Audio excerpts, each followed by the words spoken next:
They say silence is golden, but in the Chicago underworld, silence is usually bought with lead.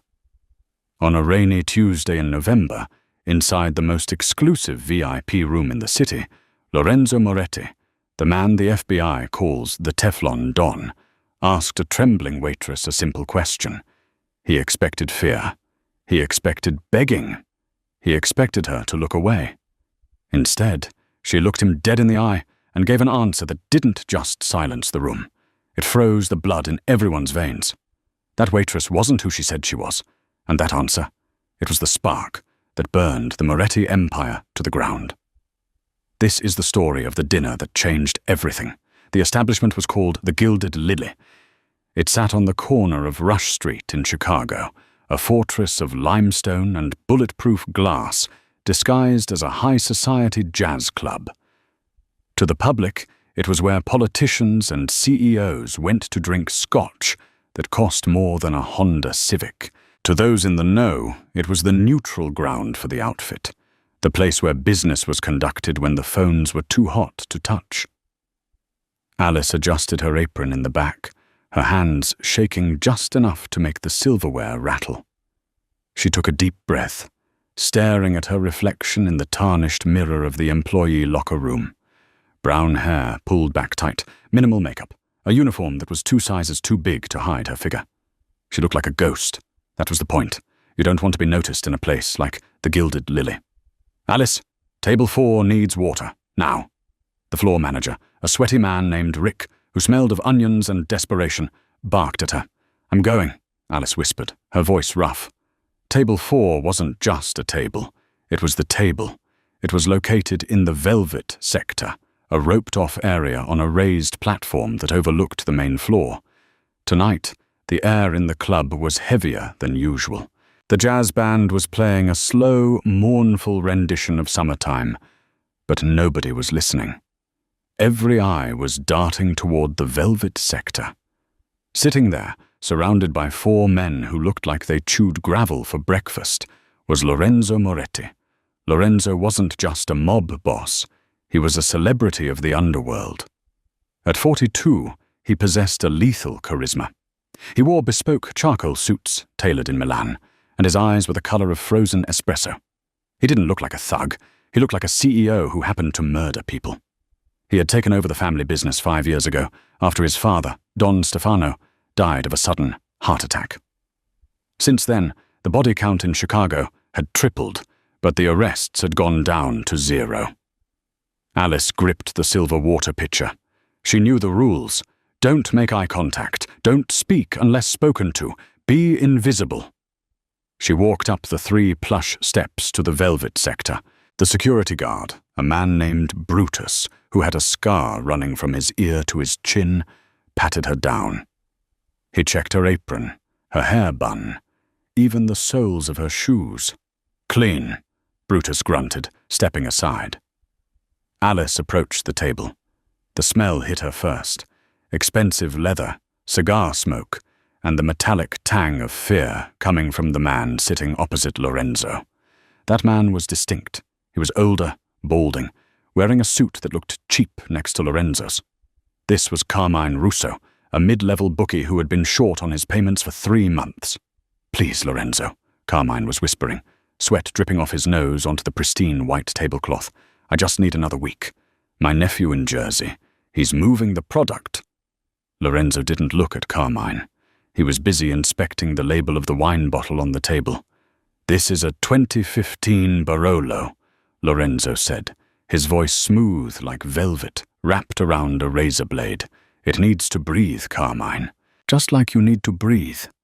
But if you cork it too early, it turns into vinegar. Alice stepped in to pour the water.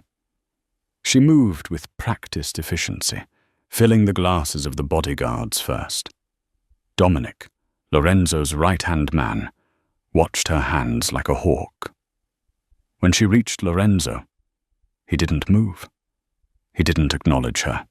He just kept staring at Carmine, who was now shaking. I'm not vinegar, Lorenzo. I'm family, Carmine pleaded. Family pays their debts, Lorenzo said softly. He finally looked up, but not at Carmine. He looked at Alice, For a split second, time stopped. Alice felt the blood drain from her face. Lorenzo's gaze was intense, analytical. He wasn't looking at her. He was looking into her. He was dissecting her like a biological specimen. "Waitress," Lorenzo said. The jazz band seemed to stop playing.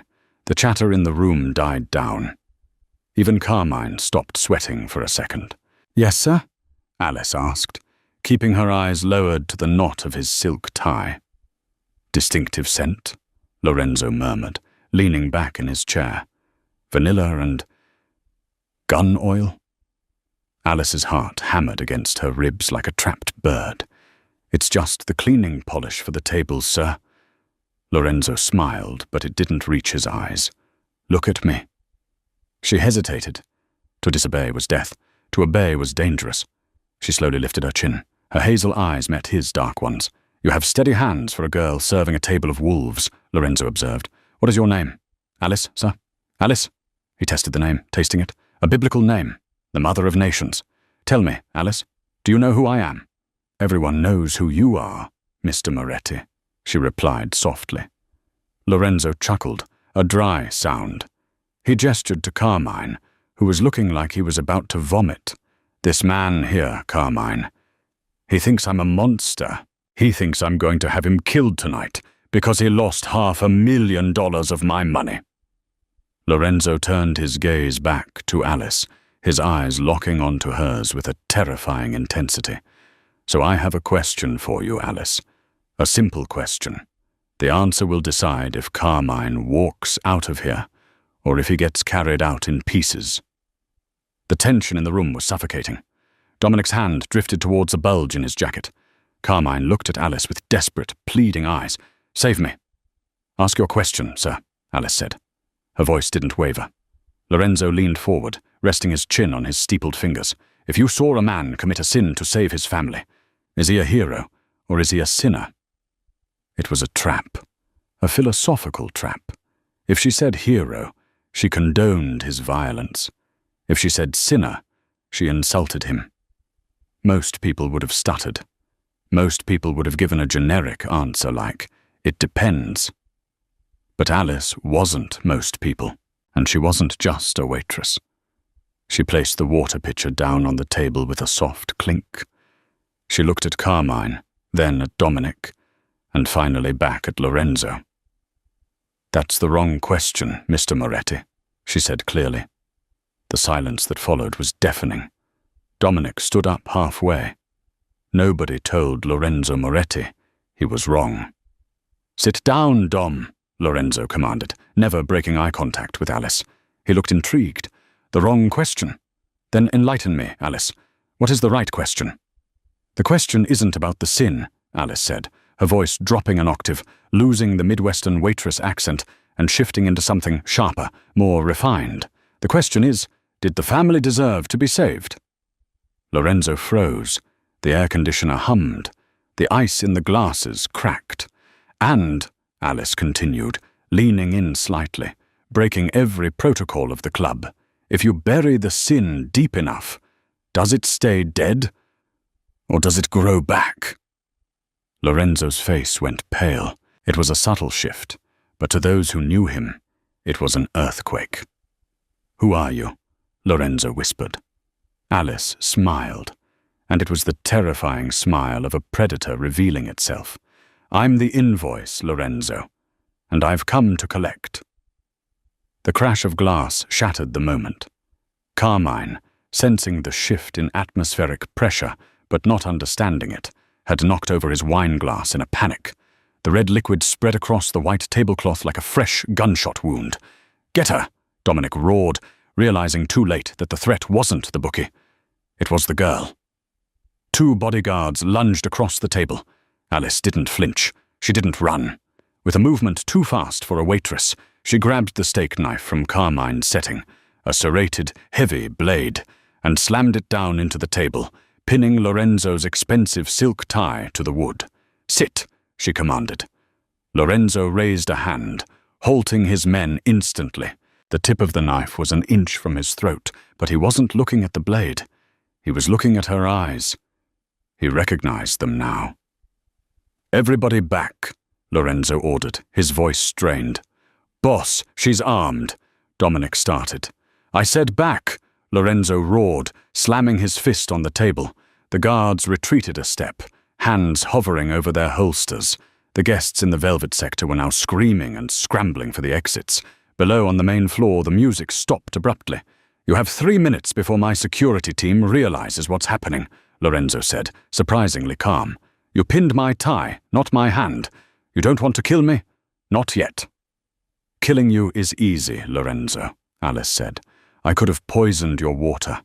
I could have slit your throat when I poured the wine. I want you to remember." "Remember what?" "New York, winter, 1999. The warehouse on 42nd Street. Lorenzo's eyes widened. "That's impossible." "Is it?" Alice reached up and pulled the pins from her hair. Dark brown waves cascaded down her shoulders. She grabbed a napkin and wiped the concealer from her right cheek, revealing a small, star-shaped scar just below her eye. Lorenzo gasped. "Isabella?" "Isabella Vitti," she corrected him. "Daughter of Luca Vitti, the man you swore to protect, the man you executed." The name hit the room like a bomb. Luca Vitti had been the capo of the New York faction, a man who had tried to unite the families. History books and police reports said Luca Vitti died in a gas leak explosion along with his wife and 7-year-old daughter. "I saw the bodies," Lorenzo said, his voice shaking. "I saw the fire. I identified the dental records myself." "You identified what you paid the coroner to find," Isabella spat. "You burned the house down, Lorenzo. You thought everyone was inside. But I was in the cellar. I was playing hide and seek. I heard the shots. I heard my father beg you." "He didn't beg for his life. He begged for mine." Lorenzo closed his eyes for a brief second. "I didn't pull the trigger, Isabella." "No. You just gave the order. Clean slate. Isn't that what you called it?" "It was war," Lorenzo hissed, leaning forward, ignoring the knife near his throat. "Your father was going to turn evidence. He was going to the feds. He was going to bring down the entire commission. I had to choose, the family or him. So you chose power. I chose survival. And look where it got you." Isabella gestured around the room.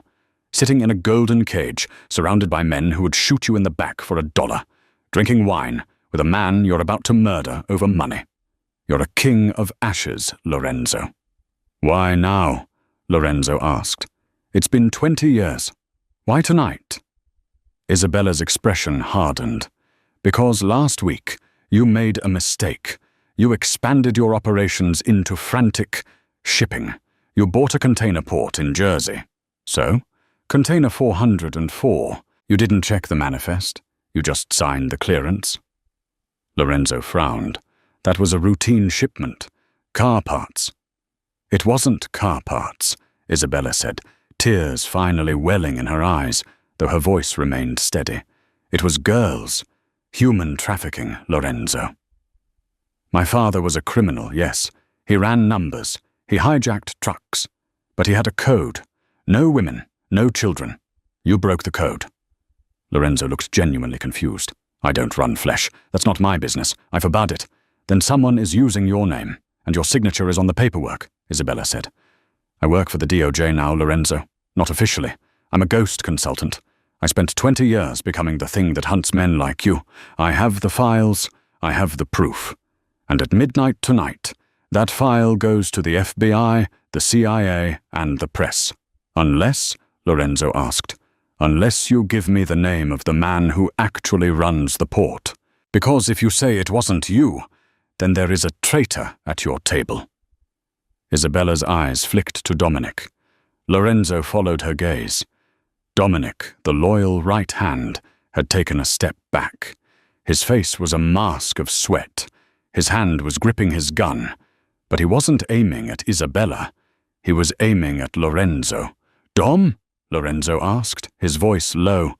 "She's lying, boss," Dominic said, his voice cracking. "She's a Fed. Shoot her. I'll do it." "Put the gun down, Dom," Lorenzo said, slowly standing up, ripping his tie free from the knife. "I can't do that, Lorenzo," Dominic said. "The shipment, it's worth 50 million. The Colombians are waiting. I couldn't let you say no again. You're getting soft. You have morals. Morals are bad for business." The realization washed over Lorenzo. The betrayal wasn't from the past. It was standing right beside him. "You used my seal," Lorenzo said. "You used my name to sell children. I made us rich," Dominic screamed. "And now this bitch is going to ruin it." Dominic raised his gun. Bang! The shot echoed through the gilded lily like a cannon blast. Isabella flinched. Lorenzo didn't move. Dominic looked down at his chest. A red flower was blooming on his white shirt. He looked up, confused, then collapsed to the floor. Behind him, holding a smoking pistol, stood Carmine, the shaking, sweating bookie. I, Carmine stammered, holding the gun with 2 hands. "He was going to shoot you, Lorenzo. I cleared my debt. Are we good?" Lorenzo looked at the dead body of his best friend, then at the waitress who was actually a ghost from his past. "Clear the room," Lorenzo shouted to his remaining guards. "Get everyone out, now!" He turned to Isabella. The dynamic had shifted. They weren't enemies anymore. They were 2 people standing in a graveyard of secrets. "You have the files?" Lorenzo asked. "On a secure server," Isabella said. "If I don't check in by 1 a.m., they go public." Lorenzo nodded. He walked over to the table, poured a fresh glass of the Barolo, and drank it in 1 shot. "You came here to destroy me, Isabella. But it seems you just saved my life." "I didn't do it for you," she said coldly. "I want the network." Dominic was just the middleman. Who were the buyers? Lorenzo adjusted his suit jacket. "The buyers are people you can't touch with a badge, Isabella. They are people who own the judges and the senators." "Then we do it my way," she said. "And what is your way?" Isabella picked up the knife again. "We burn it down. All of it." Lorenzo looked at her. He saw the fire in her eyes, the same fire her father had. He realized then that the girl he thought he had killed 20 years ago had grown up to be far more dangerous than Luca Vitti ever was. "Okay," Lorenzo said, extending his hand. "Partner." Isabella looked at his hand, the hand that signed her father's death warrant. "Not partners," she said, ignoring his hand. "Assets. You are my asset now, Lorenzo. And if you lie to me once, I won't use a knife next time." "Understood," Lorenzo said, a strange smirk playing on his lips. "So where do we start?" "We have to leave. Now," Isabella said. Dominic wasn't working alone. "Look at your other guards." Lorenzo looked around. The other 3 guards were speaking into their earpieces, looking at Lorenzo not with loyalty, but with calculation. The coup wasn't just Dominic. It was a takeover. "Run," Lorenzo whispered. And for the first time in his life, the King of Chicago turned and ran, following the waitress through the kitchen doors into the dark, rainy alleyway of the night.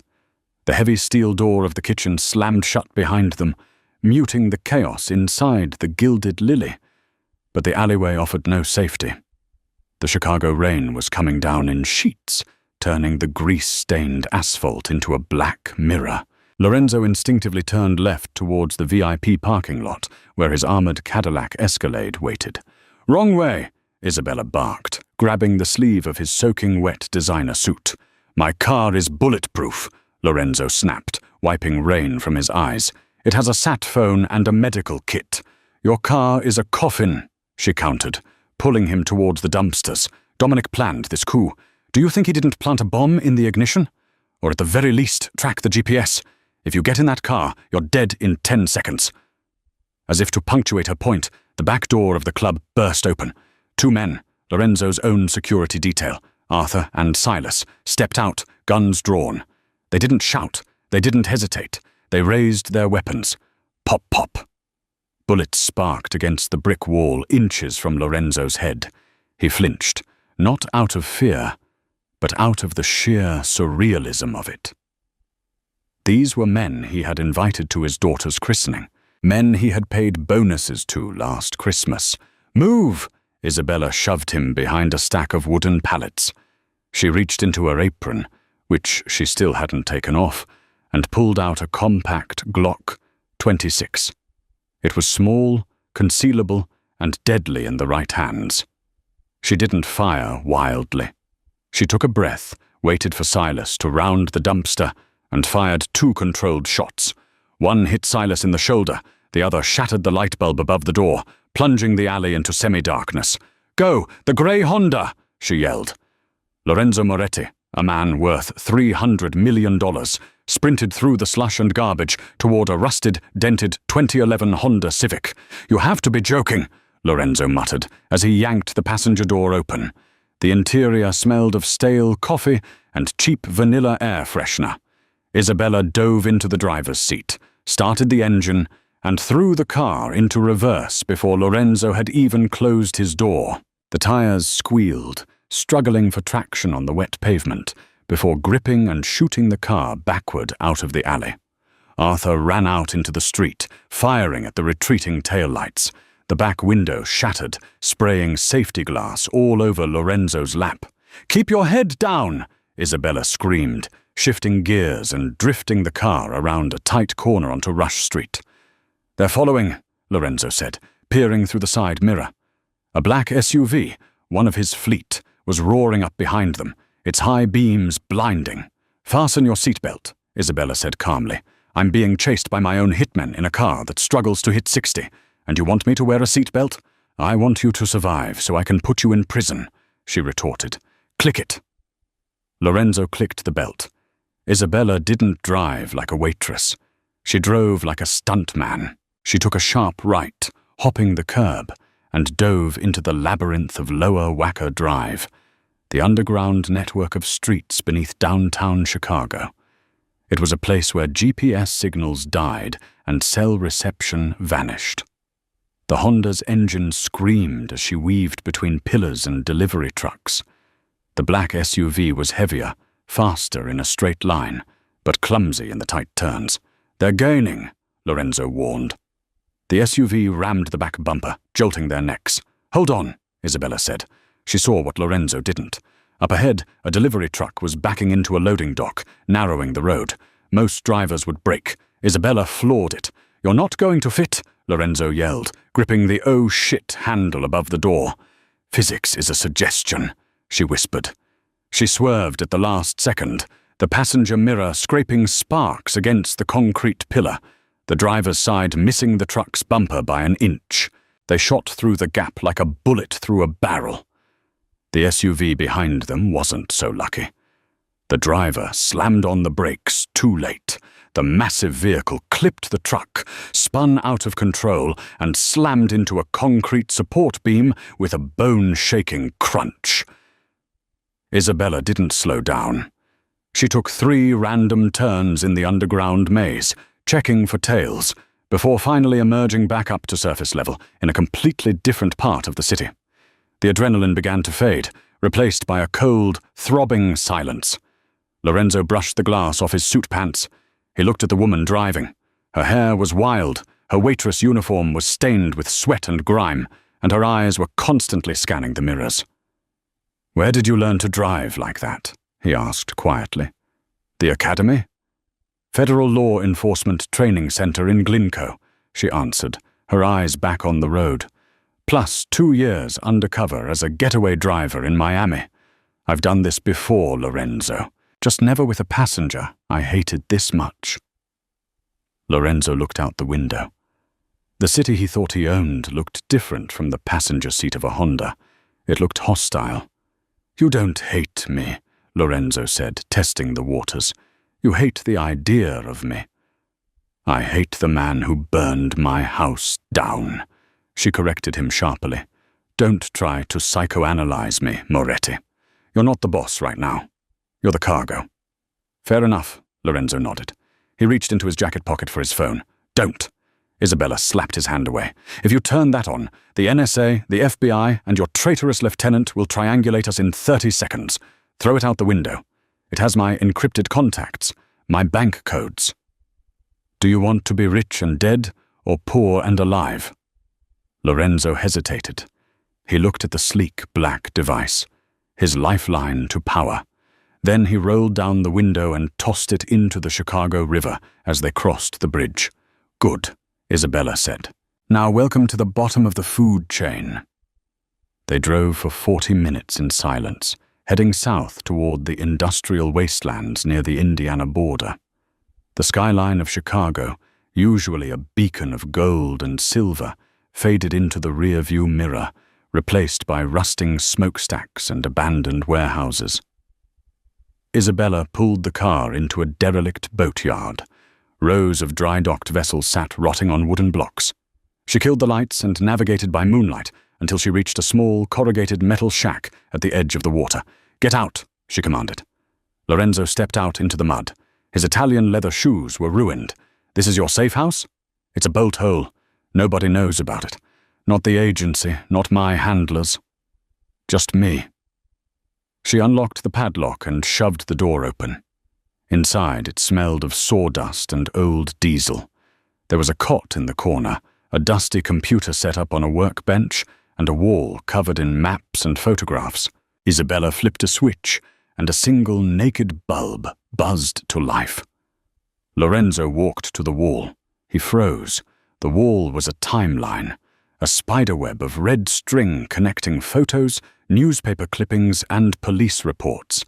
At the center of the web wasn't Lorenzo. It was a man Lorenzo recognized, but hadn't thought about in years. "Senator William Thorne," Lorenzo whispered. "The man who pays you," Isabella said, locking the door behind them and pulling a fresh magazine for her Glock from a drawer. "Or the man you thought worked for you." Lorenzo turned around, his face pale. "Thorne is on my payroll. I bought his seat in the Senate 10 years ago. You bought a shark, Lorenzo, and sharks don't have masters. They have appetites." Isabella walked over to the computer and booted it up. "Thorne is the one buying the girls. Dominic was just the logistics manager." Dominic realized that with Thorne's political protection, he didn't need you anymore. You were a relic, a traditionalist mob boss who wouldn't touch drugs or trafficking. You were bad for the bottom line. Lorenzo sat down on a wooden crate, his legs suddenly feeling heavy. The betrayal was absolute. It wasn't just a mutiny. It was a corporate, hostile takeover. So the container 404, Isabella typed furiously on the keyboard. "It's scheduled to leave the Jersey port in 48 hours. Destination, St. Petersburg. If that ship leaves, those 30 girls are gone forever." She spun around in the chair to face him. "I spent 5 years building a case against you, Lorenzo. I was ready to take you down for racketeering, money laundering, murder, but then I found the shipping manifest. I realized you were the wrong target. Or rather, you were the shield hiding the real target. Thorne!" Lorenzo spat the name like a curse. "Thorne wants you dead because you're the only one who can link him to the underworld. If you die, the narrative is simple. Gang war. Mob boss killed by his own men.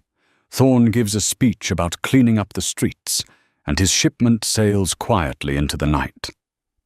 Lorenzo looked at his hands. "I killed your father because he threatened the family. I thought I was protecting something sacred. Now, I realize I was just protecting a business.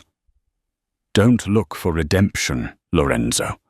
"It doesn't suit you," Isabella said, her voice hard, though her eyes softened just a fraction. She stood up and walked to a small mini-fridge, tossing him a bottle of water. "Drink. You'd look like hell." Lorenzo caught the bottle. "Why didn't you let them kill me? You could have let Dominic shoot me, then arrested Dominic." "Because Dominic wouldn't know where the ledger is," Isabella said. The room went silent. "The black ledger," Lorenzo said softly. "The myth." "It's not a myth, is it?" Isabella stepped closer, invading his personal space. "My father told me about it before he died. He said the Vitti family and the Moretti family kept a shared insurance policy. A physical book, handwritten, no digital footprint. It contains every bribe, every payoff, every judge and senator bought since 1980. Lorenzo stared at her. That book is the nuclear option. If released, it destroys the city. Not just the mob. The police, the courts, the mayor's office, everything burns. Thorn is betting that the book is lost, or that you won't use it because it implicates you too. Isabella leaned down, her face inches from his. But you're a dead man walking, Lorenzo. You have nothing left to lose. I need that book. I need to bury Thorn. Lorenzo laughed, a dark, humorless sound. You want me to hand over the history of the Chicago underworld to a Fed? I'm not asking as a Fed, Isabella said. I'm asking as the daughter of the man who helped write it. Lorenzo studied her. He saw the strength in her jaw, the intelligence in her eyes. She was right. He was done. His empire was gone. His men were hunting him. The only thing he had left was vengeance. The book isn't in Chicago, Lorenzo said. Isabella straightened up. Where is it? It's in the one place nobody would ever look for a Mafia ledger. Lorenzo stood up, regaining some of his composure. It's in a safety deposit box in a small credit union in rural Wisconsin, under the name Alice Jenkins. Isabella's eyes widened. You knew? I knew of you, Lorenzo admitted. I didn't know you were the waitress, but I knew Luca had a daughter who survived. I kept tabs on you for years, Isabella. I made sure you got into that foster home in Ohio. I anonymously paid for your tuition at Georgetown. Isabella took a step back, stunned. You're lying. Am I? Lorenzo smirked. Check the funding for the St. Jude scholarship you received. It came from a shell company, VT Holdings. Isabella felt the room spin. The man she had hated for 20 years, the monster in her nightmares, had been her benefactor? It didn't wash away the blood, but it complicated the hate. Why? She whispered. Guilt, Lorenzo said simply. It's a powerful motivator. I killed your father, but I couldn't kill his legacy. I put the ledger in a box under your alias. I figured, if I ever died, the key would eventually find its way to you. It was your inheritance. I don't want your money. It's not money, it's truth. And right now, it's our only weapon. Suddenly, the computer on the desk beeped, a shrill, rhythmic alarm. Isabella snapped out of her daze and rushed to the screen. Her face went pale. What is it? Lorenzo asked. Silent alarm, she said, grabbing her jacket. Motion sensors on the perimeter fence just tripped. They found us. How? I threw the phone. They didn't track the phone, Isabella said, checking her pistol. They tracked the car. I didn't think they'd have satellite access this fast. Thorn must be pulling strings at the NSA. We're trapped? No, Isabella said, a dangerous glint returning to her eyes. We're not trapped. We're bait. She reached under the workbench and pulled out a duffel bag. She tossed it to Lorenzo. It was heavy. What's this? He asked, unzipping it to reveal a pump-action shotgun and a flare gun. Plan B, she said. If we can't outrun them, we have to outsmart them. Can you shoot? Lorenzo racked the shotgun slide, the sound crisp and metallic. I didn't become the boss by talking, Isabella. Good, she said, kicking the back door open towards the water, where a small tarp-covered speedboat bobbed in the dark. Because tonight, class is in session. The sound of tires crunching on gravel echoed outside. High-powered flashlights swept across the windows of the shack. Come out, Moretti! A voice boomed. It was a voice Lorenzo knew well. It wasn't a guard. It was corrupt Detective Miller from the 14th Precinct. Thorn had sent the cops. Cops, Lorenzo hissed. We can't shoot cops. That brings the National Guard. Dirty cops, Isabella corrected. And in the dark, everyone looks like a criminal. She raised the flare gun and fired it, not into the sky, but directly at a stack of oil drums near the entrance of the boatyard. The explosion was instantaneous. A wall of fire erupted, separating the police cruisers from the shack. Run! Isabella screamed. They sprinted for the boat as bullets whizzed past them, buzzing like angry hornets. Lorenzo jumped in, untied the rope, and Isabella fired the engine. As they roared away from the dock, disappearing into the black waters of Lake Michigan, Lorenzo looked back at the burning shoreline. Wisconsin, he yelled over the roar of the motor. "Wisconsin!" she yelled back. The simple question had been asked. The answer had been given. Now the war had begun. The wind on Lake Michigan in November cuts through bone faster than a knife. By the time Isabella steered the small speedboat into a rocky inlet near Kenosha, Wisconsin, both she and Lorenzo were shivering violently. Their clothes were soaked, heavy with freezing water and the grime of the Chicago River. They abandoned the boat under a rotting wooden pier. Isabella moved with military precision, wiping down the steering column and the gunnels to remove fingerprints, while Lorenzo stood guard, the pump-action shotgun held awkwardly against his chest. He looked less like a don and more like a drowned rat. "We need wheels," Isabella said, her teeth chattering, "and we need to get off the grid. I have a safe house near Milwaukee," Lorenzo offered. "Burned," she cut him off. "If Thorne has access to your logistics, he knows every property you own. We need something anonymous." They hiked a mile inland, sticking to the tree line, until they found a farmhouse with a detached garage. A rusted, tan 1995 Ford F-150 sat in the driveway.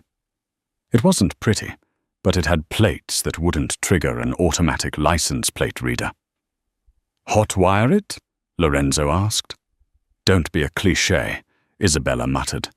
She checked the sun visor. Keys fell into her lap. Farmers trust their neighbors. As they merged onto the interstate, heading north into the deep darkness of rural Wisconsin, the heater finally kicked in, blasting dusty, warm air into the cab. The adrenaline began to wear off, leaving a heavy, suffocating tension in the small space. For 20 miles, neither spoke. The only sound was the hum of the tires and the rhythmic thwack-thwack of a broken windshield wiper. Lorenzo broke the silence first. "You said you worked for the DOJ. A ghost consultant. What does that actually mean?" Isabella kept her eyes on the road. "It means I don't exist, Lorenzo. I don't have a badge. I don't have a pension. I'm a contractor hired to infiltrate organizations that the law can't touch. I get close, I gather intel, and I hand it over. Usually, I disappear before the takedown." "But not this time," Lorenzo noted. "You stayed." "I stayed because it was you." She gripped the steering wheel tighter. "I needed to know if the man who killed my father was a monster or just a man." "And? What is the verdict?" Isabella glanced at him. In the harsh yellow light of a passing street lamp, Lorenzo looked old. The veneer of the Mafia boss was gone. He looked tired, human, and strangely regretful. "You're worse than a monster," she said softly. "You're a hypocrite. You play the role of the benevolent king, funding orphanages and scholarships, my scholarship, while you sign death warrants with the same hand.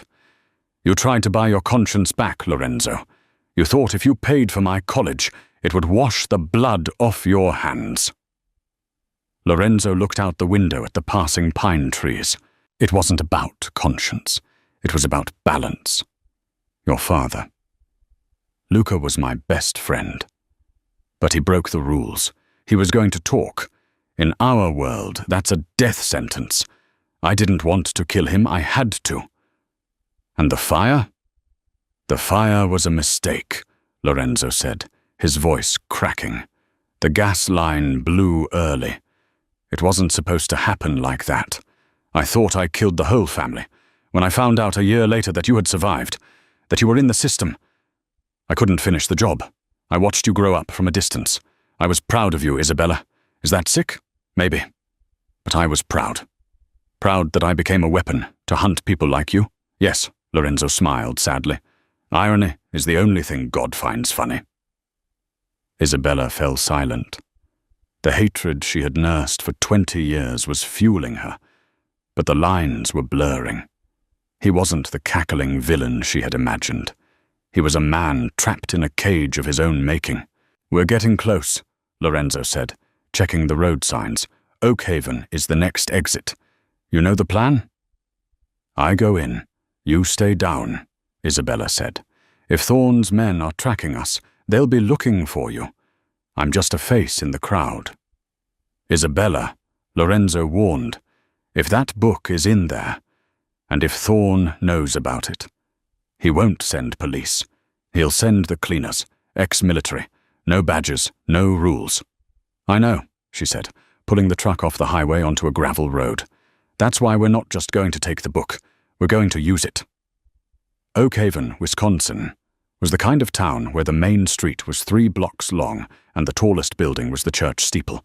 The First Heritage Credit Union was a brick building from the 1920s, solid and unassuming. It was 8:05 a.m. The bank had just opened. Isabella parked the truck 2 blocks away in a grocery store lot. She had used a gas station bathroom to change. She had ditched the waitress uniform for jeans and a heavy flannel jacket she found behind the seat of the truck. With a baseball cap pulled low, she looked like any other local. "Stay here," she told Lorenzo. "Keep your head down. If I'm not back in 10 minutes, leave." "I'm not leaving you," Lorenzo said. "If I'm not back in 10 minutes, I'm dead," she corrected. "And you're the only one who knows where the bodies are buried. Literally." She slammed the door and walked towards the bank. The wind was biting, stinging her cheeks. She checked her watch. 8:07 a.m. Inside, the bank smelled of floor wax and stale coffee. There was one teller, an elderly woman named Martha, and a security guard who looked like he was asleep, standing up. Isabella approached the desk. "I need to access my safety deposit box. Box 404. Martha smiled warmly. "Of course, dear." "Name?" "Alice Jenkins." Martha checked her computer. "Ah, yes. Alice Jenkins. You haven't visited us in, my goodness, 20 years. Since the account was opened." "I've been away," Isabella said, her heart hammering against her ribs. Every second felt like an hour. "I'll need your key and a signature." Isabella produced the small brass key Lorenzo had given her in the car. She signed the logbook. Her hand didn't shake. Martha led her to the vault. It was a heavy steel room lined with hundreds of metal drawers. Martha unlocked box 404, slid the long metal tray out, and placed it on a table in a private viewing booth. "Take your time, dear." Martha closed the privacy door. Isabella wasted no time. She flipped the lid of the metal box open. It wasn't empty. Sitting inside, wrapped in oilcloth to prevent moisture damage, was a thick, leather-bound ledger. It looked ancient. Next to it was a flash drive, newer, taped to the leather cover. Isabella opened the book. Her eyes scanned the pages. November 12th, 1998. Payment to District Attorney Reynolds, $50,000. Case dismissed. July 4th, 2005. Construction contract. City Hall. Kickback to Mayor's Fund. $200,000. August 20th, 2015. Senator William Thorne. Campaign contribution. Wire transfer via Shell Corp. Blue Heron.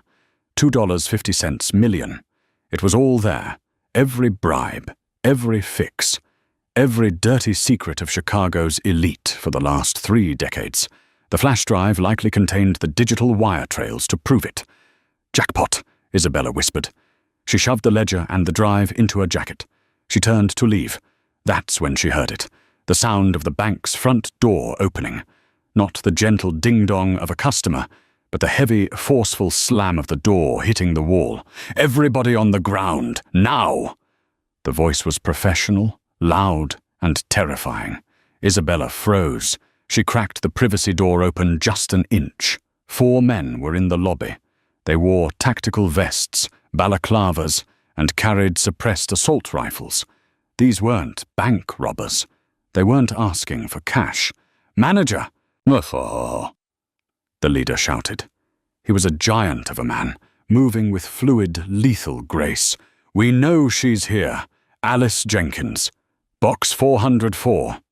Bring her out, and nobody gets hurt." Martha, the teller, was trembling behind the glass. She's in the vault." Isabella's blood ran cold. Thorne's reach was faster than she thought. They must have flagged the name Alice Jenkins in the banking system the moment Martha typed it in. It was a silent tripwire. She was trapped in a steel box with one exit. Isabella looked around the small viewing room. No windows, air vent too small. She had her Glock, but she had maybe 10 rounds left. 4 men with automatic weapons?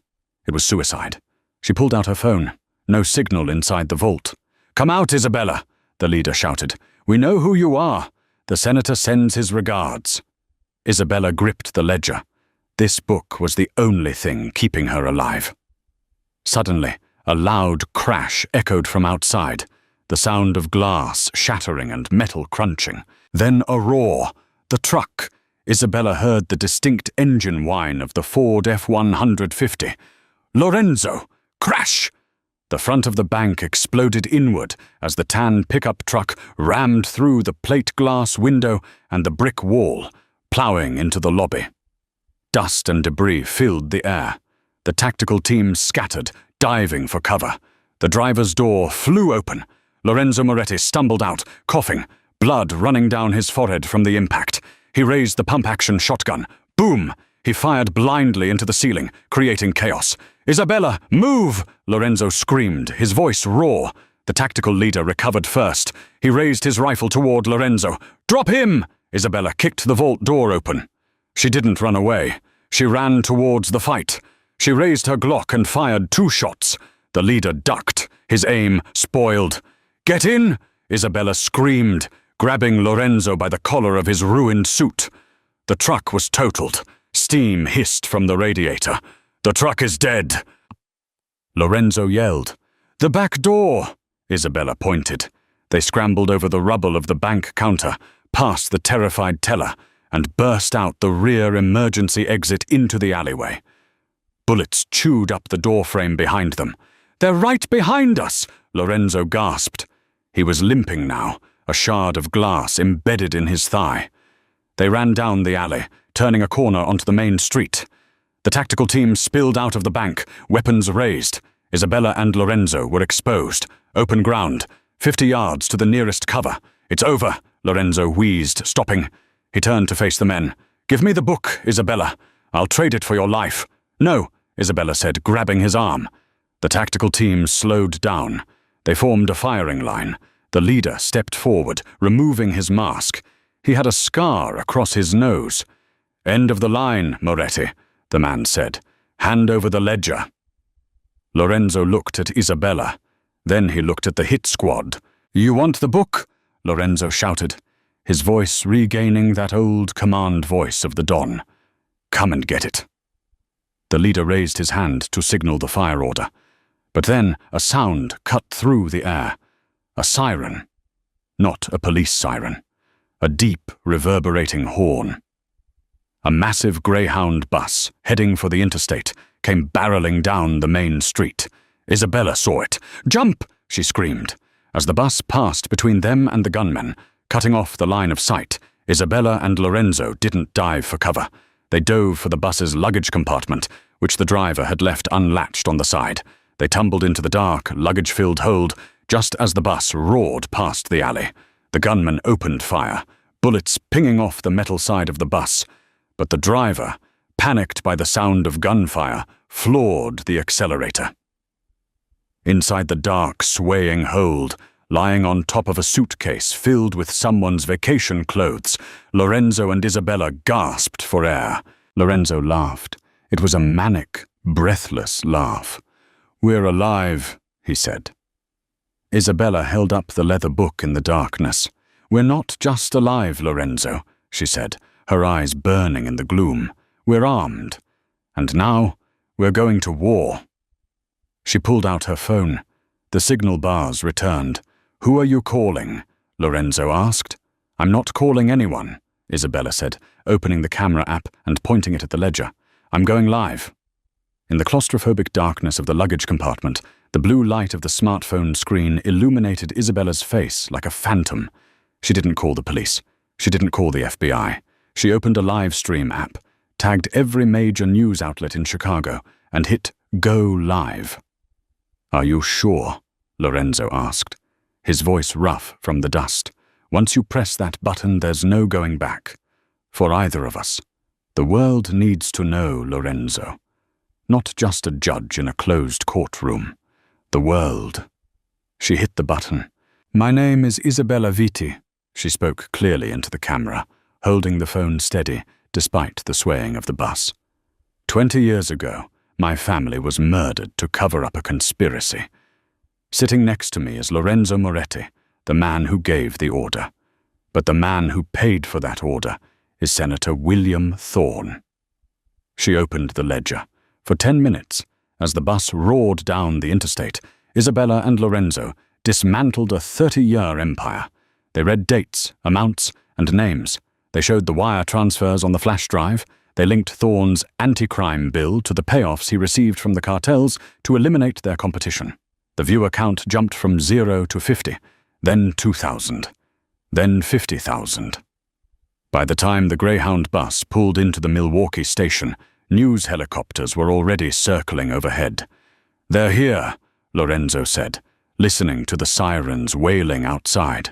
Not the lonely siren of a hit squad, but the chaotic symphony of state troopers, local police, and federal agents. The bus screeched to a halt. The driver opened the luggage door, terrified. Lorenzo looked at Isabella. He straightened his torn suit jacket, wiped the blood from his forehead, and regained the composure of the Don one last time. "This is where we part ways, Isabella," he said softly. "You're going to prison, Lorenzo," she said, her voice wavering. "I know," he smiled, "but thanks to you, I'm walking in as the man who took down Thorne. I'm not the villain of this story anymore. I'm the witness." He climbed out of the compartment first, hands raised. "Don't shoot," Lorenzo bellowed to the wall of armed agents. "I am Lorenzo Moretti, and I have the evidence." Isabella climbed out behind him, clutching the ledger. The flashbulbs of the press blinded them. In that moment, the waitress and the mob boss stood side by side, strange allies in a war they had both won. Senator Thorne was arrested an hour later, trying to board a private jet to the Caymans. The Black Ledger led to the indictment of 12 judges, 3 mayors, and over 50 police officers. It was the largest corruption purge in U.S. history. Lorenzo Moretti was sentenced to 25 years. He refused witness protection. In prison, he wasn't a target. He was a legend, the man who burned the corrupt system to the ground. And Isabella? She didn't return to the DOJ. She didn't go back to waiting tables. 6 months later, a woman entered the visitation room of the maximum security federal penitentiary. She sat behind the glass. Lorenzo picked up the phone. "You look good, Alice," Lorenzo said, using her waitress name with a smirk. "Isabella," she corrected him, smiling. She placed a hand on the glass. "I brought you something." She held up a photo. It was a picture of the port in Jersey. Empty. The containers were gone. The trafficking ring was dismantled. "Simple question," Isabella whispered into the phone. "Was it worth it?" Lorenzo looked at the photo, then at the woman who had put a knife to his throat and saved his soul. "Yes," he said. "It was." Lorenzo Moretti went into that club to collect a debt, but he ended up paying the ultimate price for his sins. He lost his freedom, but he regained his humanity. And Isabella? She proved that sometimes the most dangerous person in the room isn't the man with the gun. It's the person with the truth. They say you should never ask a question if you aren't prepared for the answer. Lorenzo Moretti asked a simple question, and the answer changed the world. Wow, what a ride! If you enjoyed this twisty Mafia thriller, please smash that like button. It really helps the channel grow. And don't forget to subscribe and hit the bell icon so you never miss a story. Let me know in the comments, if you were Isabella, would you have saved Lorenzo or let the hitmen take him? I'll see you in the next video.